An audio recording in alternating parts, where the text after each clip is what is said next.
remember the moment the mocking began, the weight of my family's laughter carving away at my resolve like a chisel against stone.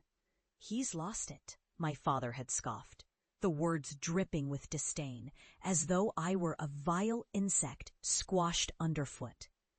"Look at him, wasting his life on fairy tales. Cursed books, you'll disgrace us, you know that?" Each word was a dagger, and I wore the scars like a badge of shame. I had been fired from the prestigious library that day, cast out for accidentally ruining a priceless tome, one I'd adored and cherished. My hands trembled as I placed it on the table, its pages crumbling like the remnants of a forgotten world. In that moment, I was no longer the respected archivist. I was the laughingstock of my family, the pariah of the literary community. After the dismissal, I sought refuge in the depths of my obsession: cursed books, dark lore, and the remnants of forgotten knowledge. I delved into the depths of occult bibliology, cataloging condemned tomes rumored to carry deadly curses. My life became a cacophony of whispers and shadows, each turned page revealing secrets too terrifying for the uninitiated. I was ridiculed by friends, dismissed by scholars, but I was undeterred. In that darkness, I found clarity.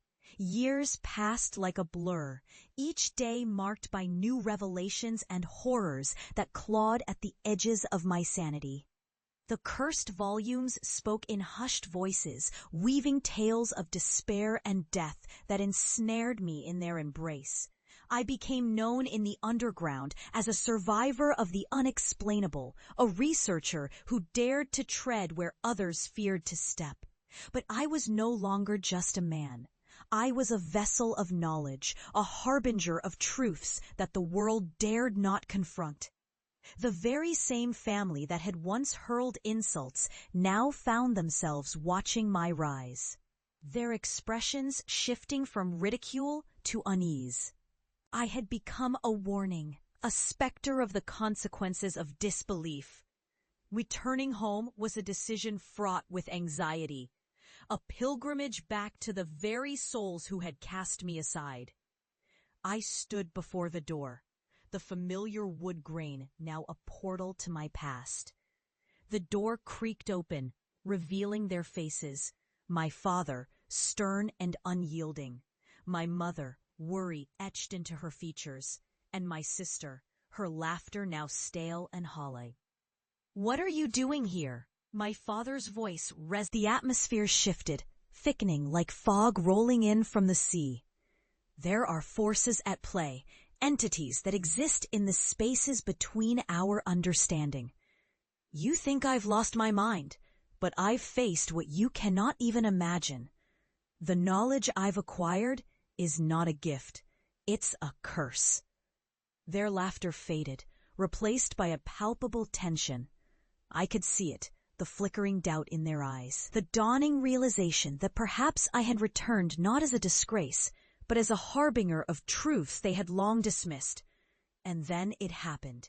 The air grew heavy, charged with a static energy that crackled around us.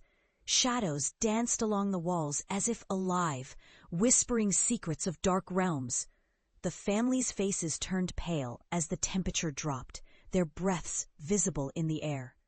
"What's happening?" my mother gasped, clutching her chest as the room distorted around us.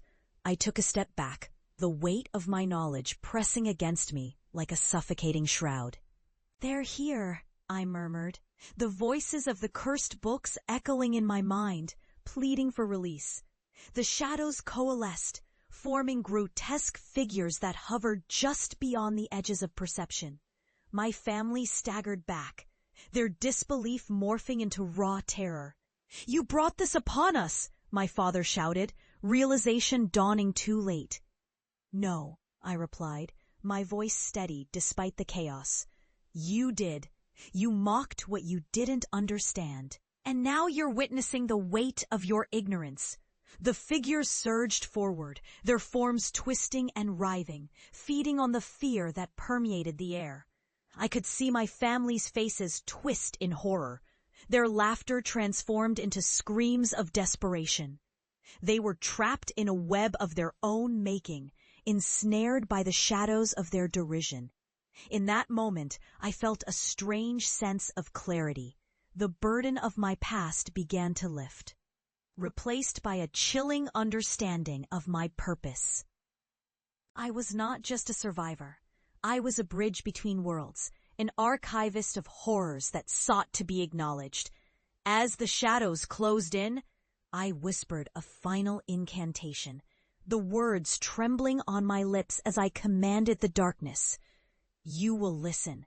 You will see what you've denied. With a deafening roar, the shadows surged forward, enveloping my family in a vortex of spectral despair. Their cries echoed in the confines of the room, drowning in the weight of their disbelief. The cost of their ridicule. When the chaos subsided, I stood alone, surrounded by the remnants of a shattered family.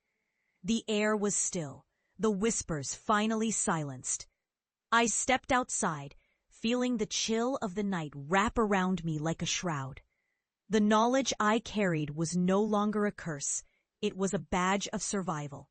I had faced the darkness, and now I walked among those who had once scorned me. A warning written in the shadows. As I disappeared into the night, I felt a bittersweet sense of vindication. I had become what they feared, the embodiment of the truths they could never accept. And in that haunting reflection, I found both liberation and a profound, chilling sadness.